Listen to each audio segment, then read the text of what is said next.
What's good, YouTubers and YouTubettes? This is JBsports back again with another one. We're going to talk about one of the big names under Matchroom Boxing. Rising young welterweight contender Conor Benn, son of the legendary UK fighter Nigel Benn. He is currently in the top 5 of the WBC, WBA, IBF, and WBO. But when you look at the landscape of the welterweight division, it is controlled by the PBC, which is run by Al Heyman. As we know, the PBC in Matchroom Boxing is like Biggie Smalls and Tupac Shakur. East Coast, West Coast beef. There's no love lost between those two entities. So it's going to make it very hard for Conor Benn, outside of going to a purse bid, being in a mandatory position to get a fight, get a big fight in the near future. Conor Benn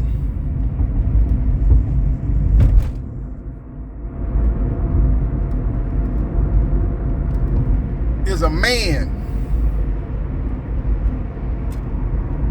without an island. Let me clarify that. Conor Benn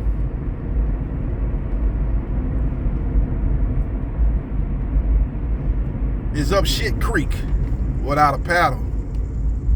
Conor Benn is in no man's land when it comes to the big fight that his promoter, Eddie Hearn, the Puff Daddy of boxing promoters, always in the video has been promising. Now, first of all, they was talking about Conor Benn taking on Jose Ramirez. When that first came out, I was like, that don't make no sense. First of all, Jose Ramirez is at 140. He's not at 147. Second of all, Jose Ramirez just got through being in an undisputed fight. Why would he go up to 147 unless he having weight issues? Outside of that, why would he go up to 147 and fight Conor Benn with no belt on the line? Maybe it might be some kind of domestic level UK belt that Conor Benn has. He might have some kind of, WBO Global or some kind of WBC European or some kind of WBA Commonwealth. I don't know. He might have some kind of little minor league belt. I'm talking about a major belt. I ain't talking about these old minor league belts that spread it around and watering down boxing as we sit here today. I ain't talking about that.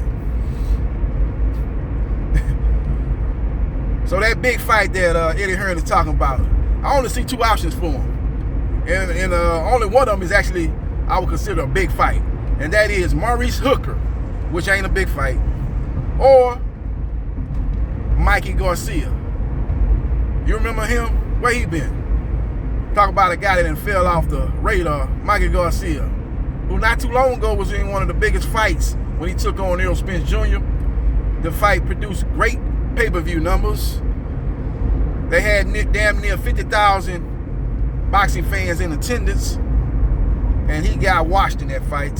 He came back and got a much-needed victory against Jesse Vargas, and then he fought some guy I had never heard of. I can't even remember his name. His name Sandor Martin. It made him relevant in the sport of boxing and lost lackluster. I believe it was a unanimous decision loss to Sandor Martin. Outside of those two fights, man, I really don't see nothing on the table for Conor Benn. If it's anything besides those two, and really besides Mikey Garcia, Eddie Hearn gonna have to eat his words talking about he promising everybody that Conor Benn next fight will be a big fight, because that's not gonna happen. That's not gonna come to fruition.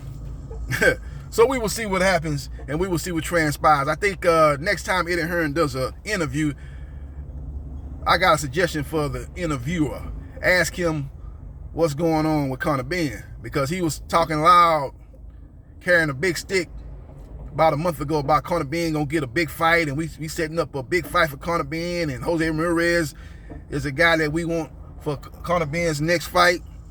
And Jose Ramirez, everything I was hearing from his side was, hey man, I'm trying to win another belt at 140 pounds. I want to be two-time junior welterweight champion. He never was talking about moving up to 147. Plus, he's with Top Rank.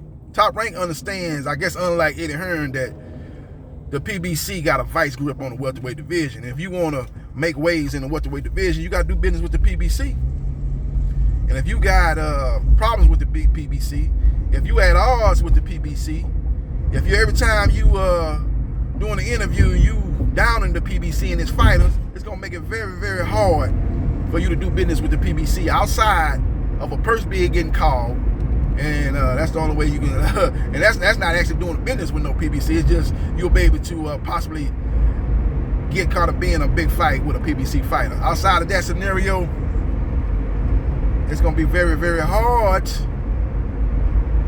for Conor Benn to get a big fight in the welterweight division. So we will see what happens, and we will see what transpires. But Eddie Hearn did a article, I believe it was today or yesterday, talking about Triple G and Canelo. Everybody know that's a big fight, one of the biggest fights in boxing. You know, everybody been waiting on this fight since the last fight. The last fight was controversial. The fight before that was controversial. A lot of people felt that Triple G won both fights. So that fight's gonna do good business. Now you got a lot of people out here saying, man, I want to see this fight again, that Triple G is old man River. I understand those people saying that, but you gotta understand that, you know, the fight, even on the DAZN app, which is the DAZN pay-per-view, which is not known, doesn't have the cachet of a Showtime pay-per-view or HBO pay-per-view, which broadcasts the first two fights. It still, I would imagine, do at least 500,000 pay-per-view buys. If it don't do at least 500,000, then Canelo Alvarez need to hurry up and get the hell away from DAZN, because there was reports out there saying that his fight with Dimitri Bivol did 300K.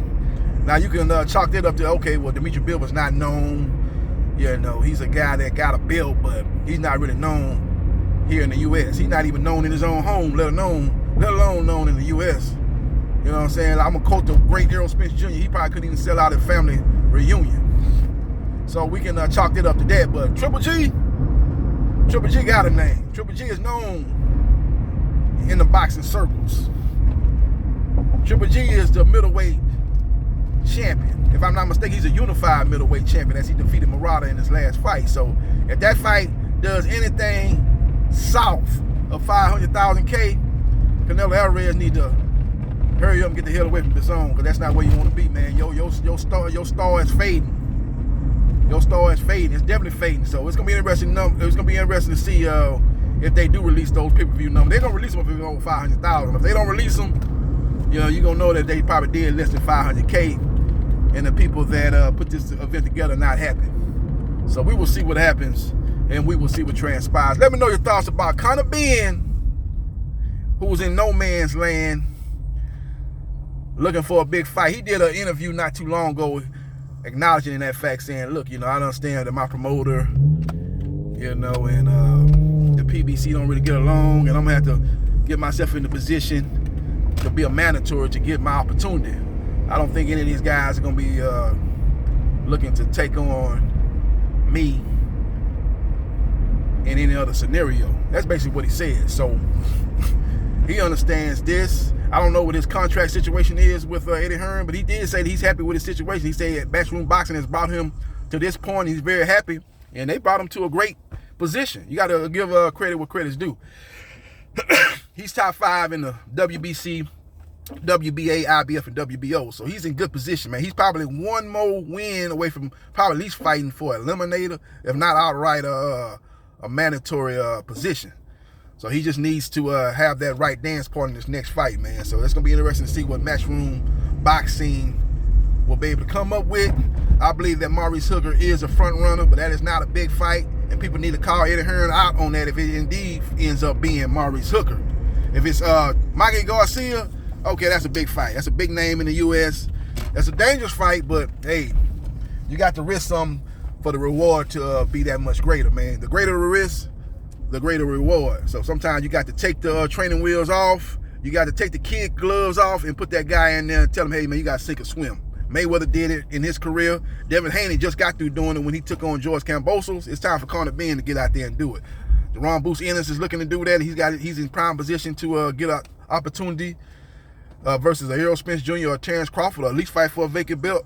That's what Conor Benn's got to do. He's got to get himself in that position, or get the Mikey Garcia fight. I think that would be a good opponent. He's actually fought at 147, unlike Jose Ramirez. And he's a guy that's a multi-division world champion. He did not look good in his last fight, so he's going to be motivated to put on a great performance in this next fight. So I think that should be the best fight. That would be considered a big fight.